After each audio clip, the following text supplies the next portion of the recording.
Bakit? Bakit masama ang kultura natin? Kasi hindi naman totoong kultura ninyo yan. Ang kultura ng Pilipino na napakakurap ay galing yan sa Amerikano. Ang kultura ng Pilipino, no, na mahilig, no, mag-angkin na galing sa Kastila yan. Naintindihan ba ninyo?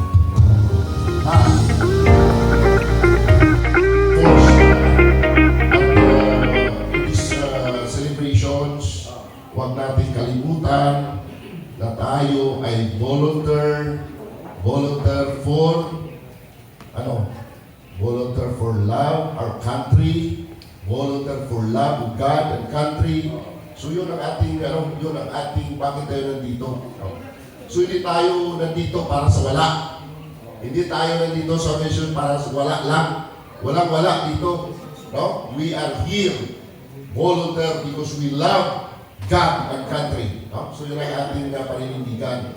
So if we celebrate this Christmas sa maliit na celebration, simple, pero huwag nating kalimutan ang ating pagmamahal. Kung pagmamahal ng Diyos sa tao, pagmamahal din natin sa ating bansa at sa ating bayan, sa ating lupa. Gumawa naman ako ngayon ng bibang. Tulong ko sa mga negosyanteng maliliit, tulong ko sa taong bayan, lalong-lalo na yung mga overseas workers. Ito po, magpapakita sa inyong telepono, masyarong klaseng telepono.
Magandang tanghali po sa inyo lahat. Ako po ay humingi ng pabanin dahil hindi yata kanila kaintindihan yung nagsabi. Mahigit sandaan ang appointment ko sa opisina. Hindi ba alaman kung saan ako pupunta kaya sila na nagsasabi. So anyway, kanina po, nasa Laguna ako, tumakbo na kagad ako dito. At pasensya na, hindi ko po ugali nagpapantay. Pag may appointment ako, nauuna ako palagi. Kagaya yung pinunta ko sa Laguna, alas 10, alas 9, nandun na ako, kanina umaga. Layo. So, anyway, ako po ay matagal na naging gobernador sa Ilocos. At naging gobernador ako, naging presidente ng mga gobernador. Matagal. 30 taon siguro ako nag-gobernador. At nung nag-mayor ako rin ang presidente ng Mayor's League of the Philippines. Nag-konsyal ako rin ang Councilor's League of the Philippines. Lahat po yun, inayos ko. Tinanggal ko lahat ang grabe corruption dahil nung nag-mayor ako, nung nag-presidente ako, 3 taon lang, puro utang, hindi masara yung accounting. At tinanggal ko grabe corruption, nag-iwan pa ako ng 40 million. Yung konsyal ako presidente konsilor, ganun din. Ang daming utang na bayaran ko lahat at dami namin natulungan ng bayan na natulungan ng bagyo. Nag-iwan pa ako ng 100 milyon nung tinanggal ko lahat ang grabe corruption. Ang Ilocos po, magulo kami ng araw, kaya dapat nandyan na kayo para may kasama ko doon na private army. Dahil private army ang kalaban ko noon. Mahirap mag-gobernador. 7 beses na ako pinagpaparin. At actual, iba pa yung attempt. Tinatamaan yung mga sama mo, kawawa naman, namamatay. Nung hindi ako mapatay-patay, 2 granada na yung huli. Yun, nagsawa na sila. Tinamaan ako sa kabaylang konti. Dahil granada na, hindi na makaiwas. So, naligtas ang populasyon. So, magulo-magulo ang aming lalawigan. Kaya naman, nung ako ng gobernador, kung gusto yung progreso, dahil pinakamahirap na kami, dahil nag-iarisa lang ang mga negosyante. Kung gusto yung progreso, peace and order muna. Lahat ang baril, isurrender. At ayaw ko lang pumatay, lalo-lalo na yung mga tumulong sa akin. So, pag kami na pumatay, masisino, nakukulong. Sa madaling salita, tumahimik ang Ilocosur. Pinakamagulo, ordinaryo na patayin ng mayor, chief of police, judges, provincial commander. Pinatay yung provincial commander sa amin. Dahil pinatay yung mayor, nag-imbestiga. Ako ang provincial commander, habang nagsasalita. Nandito ako para mag-imbestiga. Ba't di yung ambuling yung pumatay? Sabi yung mga polis, pinagbabaril, patay. So, magulo-magulo. Pero pinakamagulo kami na ang pinakamatahimik na probinsya sa buong bansa. Ang dami ng turista, tumahimik. Noong araw, pinakamagulo kami, siyempre walang hanap buhay, nag-alisagan. Pinakamahirap, pero ngayon po, kami na ikalibang mayaman na probinsya sa buong bansa. So sa experience ko, marami akong nakaranasan. At halos nasubukan ko na lahat. Nasubukan ko lang naampos ilang beses, nasubukan ko lang sumira po sa helicopter. Nasubukan ko lang na lumilipad ang aeroplano, lumipad yung sa propeller. Ilang beses ako nabangga, namamatay ang mga kasama ko, buhay pa rin. Pero hindi naman tayo masamanta mo. So, ngayon po, ginagawa ko na lang, tumutulong na lang sa mga bansa. Ay ibang probinsya. Dito po sa ating bansa, maraming magandang ating batas, pero hindi magandang implementasyon. Pag may kaso, abutin siyam-siyam. Doon pa lang sa piskal, tatagal na. May parking fee, tawagin. Bayaran nila yung baba, hindi na makiyan yung kaso. So, hindi maganda ang implementasyon. At hindi ko makalimutan ang bili ng nanay at tatay ko. Ang tatay ko, lahat ang gusto ko binibigay. Ang nanay ko, stricto dahil negosyante.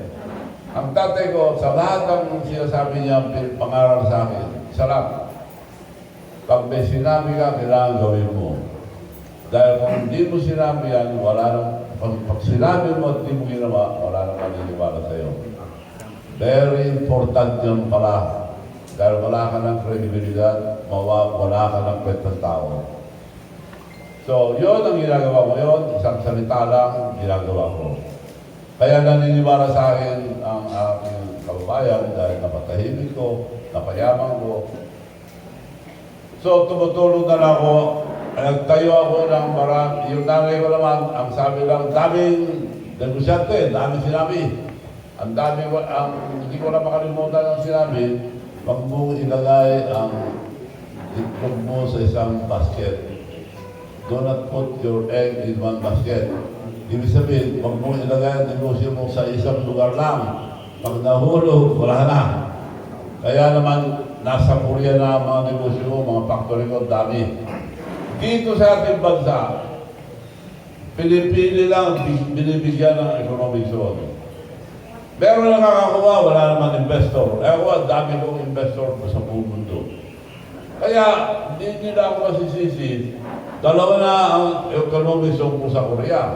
Isa sa Gangwon Province, isa sa Incheon Province. At marami kong faktor yung iba doon. Gumagawa ko ng electric vehicles, aeroplano, submarine, lahat ng klaseng fast boat, speedboat, lahat. So, hindi ko madala rito dahil hindi na-apubahan. Yun ang number one rason na tumakbo sa ito. So, para makakuha ng lisensya, mas marami ang matutulungan dahil kawawa taong bayan, ang bating kababayan na nagtatrabaho sa isang bansa at kakaiwalay mga pamilya. Ngayon, isa sa haligi ang ating ekonomiya ay yung mga remittances, ang mga overseas workers. Isa sa haligi. Kung wala yun, bagsak tayo. Hindi natin sila matulungan. Ngayon, meron akong bangko sa Amerika, Bigang Bangko International. Gumawa naman ako ngayon ng Bigang Bank, B-Bank. Tulong ko sa mga negosyanteng maliliit, tulong ko sa taong bayan, lalong-lalo na yung mga overseas workers. Ito po, magpapakita sa inyong telepono, masyadong klaseng telepono. Android or iPhone. I-download nyo itong B-Bank. Pindutin nyo lang, sulat nyo ng pangalan nyo, lahat address. Picturean nyo sarili nyo, yung face recognition, ilapit nyo hanggang mag-verde. May bank account na kayo. Hindi na kayo pupunta sa bangko. Dahil yung mga pupunta sa bangko, nadadala nila yan. Ang daming mga requirements. So, paano yayaman ng tao kung walang bangko? Hindi tayo sumusunod sa mga pagbabago. Digitalization na po ngayon. Online. Paano kayo makaka-online kung walang bangko? So, ito po, ang tulong ko sa taong bayan, binibigay ko ngayon, libre, walang bayad. Yung service fee, lahat ng bangko kumikita. So, ito po, walang bayad, walang service fee. Kung bibang to bibang, padala ka ng pera, walang bayad. Ngayon, yung mga overseas, workers natin, lalabas pa sa bahay nila, pagbayad sa bangko, padala nito yung tatanggap, pagbabayad din. Eto, kung nakadalman sila ng B-Bank, hindi na sila lalabas pa sa bahay, diretsyo. So, ang laking tulong po ito, bangko ng binibigay ko. Now, meron pa akong isang ginagawa. Hindi pa ako tumatakbong senador. Noon, ginagawa ko na ito. Yung modernization program ng gobyerno, ng electric vehicles. Tingnan nyo, pollution nila lahat. Puro pollution. Sa ibang bansa, electric na lahat. At sa ibang bansa, wala ng pera. Puro credit card. Sa amin po, binibigay ko lang libre credit card. Hindi na pupunta sa bangko. At sinosya ko rin yung mga mayor, dahil ako presidente, gagawin namin yun. Pero ang unang-unang muna itong bangko. So, yung modernization program, matagal ng programa ng gobyerno, maganda. 22-seater, yung jeep, kupihin mo para hindi rin mawala yung tsura jeep din natin. Dahil yun ang umpisa ang sasakyan natin. Kalesa muna bago yung jeep. So, kung kupihin ko yung jeep, kailangan 22-seater, 6 na nakatayo, aircon, at electric.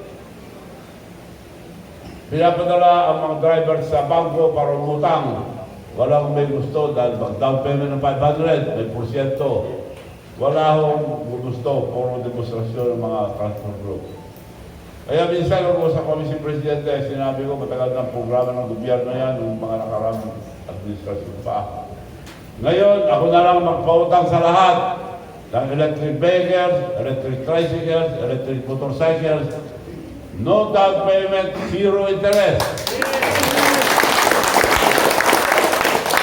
Saan kayo nakarinig sa buong mundo ang magpautang ng bilyon na walang interest?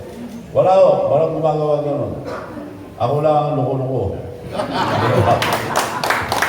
Bilyon. Kaya lang, lugi ako.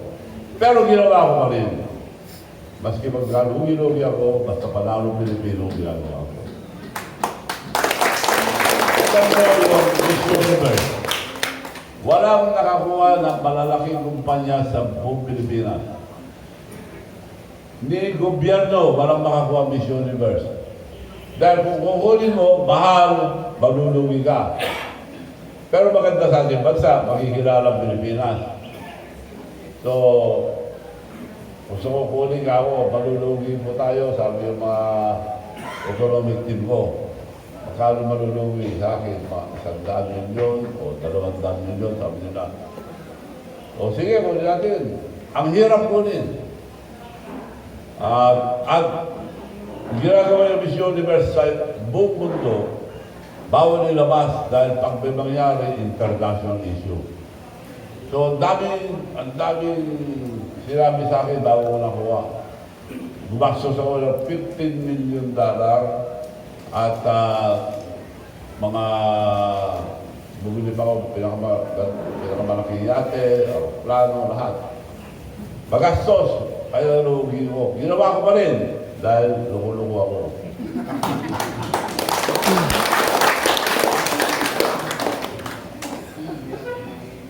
Pero tulong lahat yun. Kaya kung ako ang luko-luko, iboto nyo, kasama ko kayo, kayo ang bodyguard ko, kayo ang kasama ko pupunta sa Senado na magpatanggal lahat ang luko-luko sa gobyerno.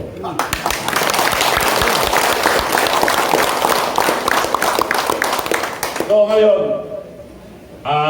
yung bibang, madali yun. Meron ba kayong bank account? Kung konti, may bank account siguro. Mag-download na kayo ng bibang. Wala pa. Gabi-gabi, mula noong December 15 hanggang February 11, 12, bawal na. Hanggang February 11, eksakto 58 days. 58 ang binigay ng numero sa akin. Eksakto galing. Ayaw nyo kalimutan. 58. Kaya ngayon, gabi-gabi, ang premyo gabi-gabi.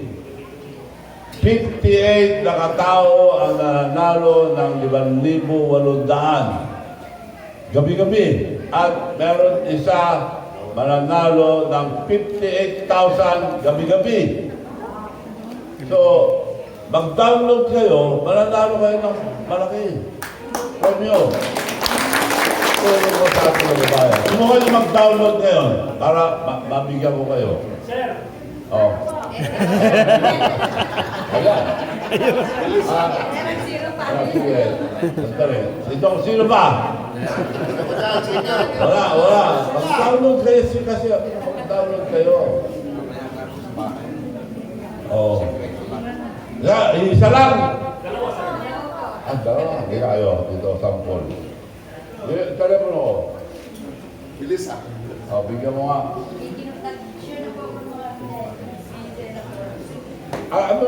Gabi-gabi yun. Siyempre, mag-umpisa yun ng 7:58. Hindi ko ginawang 6 o'clock. Ay, 7 o'clock. 7:58. Hindi ko ginawang 8 o'clock. Bakit? 7:58. Dahil 58 na numero ko eh. So, eto, nakanta na pala ito eh. Mag-download kayo dito. Ikaw lang po ng dalawa. Yung naka-download na kayo, mag-download pa lang. So, sample lang. Dami naman mapapanalo na yung mga gabi.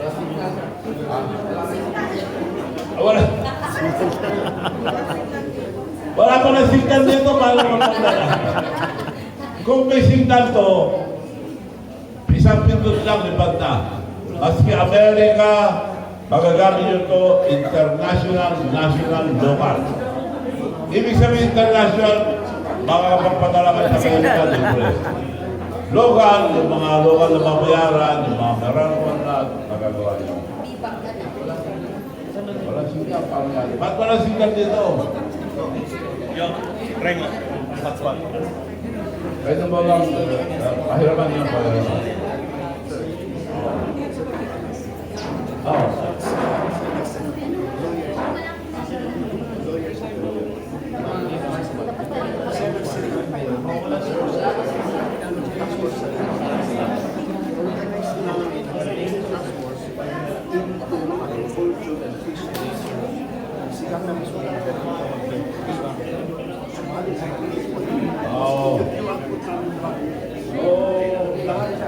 Madaling download yan, QR code.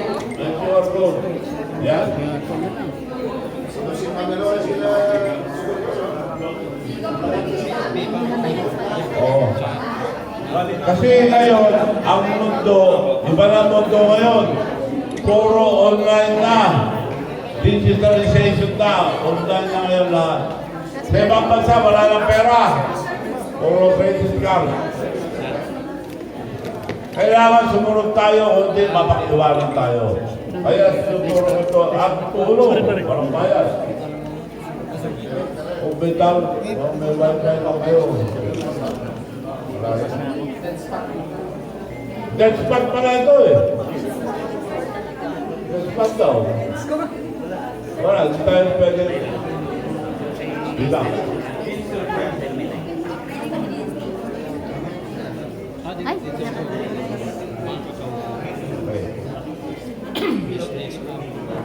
So, madali lang po. Gabi-gabi, malaking premyo.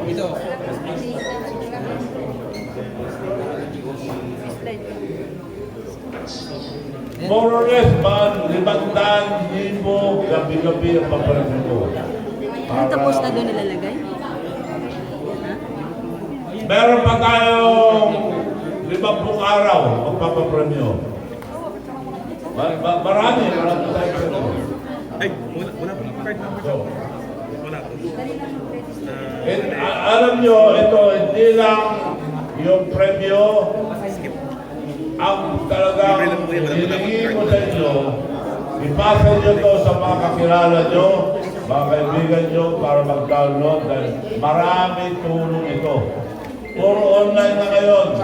Paano kayo makaka-online? Wala kayo mga account.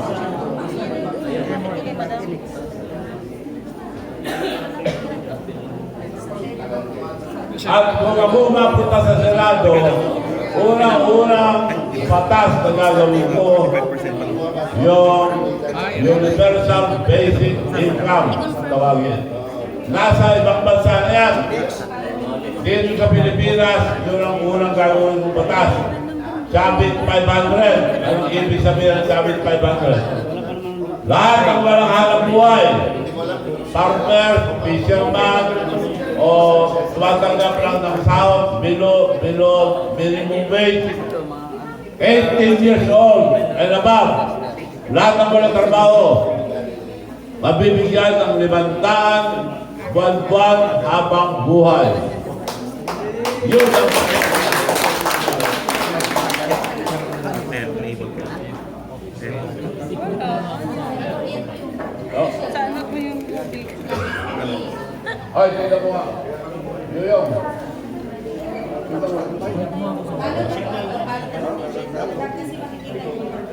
Start to then, right. Yan, open point number. Ang kailangan ko is first yung phone number niya po.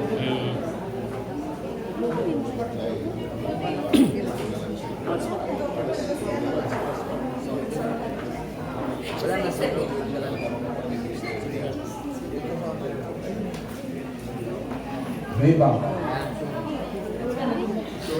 Malaking tulong po yan. Hindi, magpapakita sa lahat ng telepono niya.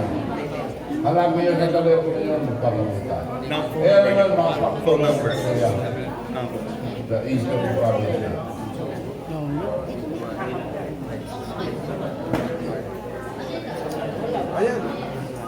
Ay, tanggalin niyo po yung So, puro tulong lang po ang aking gagawin. Dahil nga, napayabang ko ng aking lalawigan, kontento lang ko sa buhay, marami akong negosyo. Isa yung electric vehicle sa Korea. Marami akong ginagawa doon, aeroplano, lahat klase submarine. Marami. Kaya kontento lang ko sa buhay. Ang patakaran ko sa buhay, hindi sa iyo ang pera pag hindi mo ginastos. information niyo doon. O, yung bank account number. Kaya sinishare ko na lang. Ayun. Yung meron akong may kwento sa inyo na kaibigan ko mayaman, ayaw gastusin yung pera. May hindi. Tiga Hong Kong, mag-asawa, Yan. 775. namatay.